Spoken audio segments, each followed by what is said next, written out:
त्रिपुरसुन्दरी अष्टोत्तरम्। ॐ बालत्रिपुरसुन्दर्यै नमः। ॐ कल्याण्यै नमः।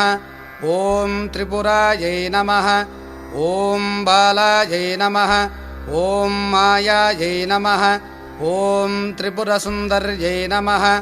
ॐ सुन्दर्यै नमः। ॐ सौभाग्यवत्यै नमः। ॐ क्लीङ्कार्यै नमः। ॐ सर्वमङ्गलायै नमः। ॐ ह्रीङ्कार्यै नमः। ॐ स्कन्दजनन्यै नमः। ॐ परायै नमः। ॐ पञ्चदशाक्षर्यै नमः। ॐ त्रिलोक्यै नमः। ॐ मोहनाधीशायै नमः। ॐ सर्वेश्यै नमः। ॐ सर्वरूपिण्यै नमः। ॐ सर्वसंक्षोभिण्यै नमः।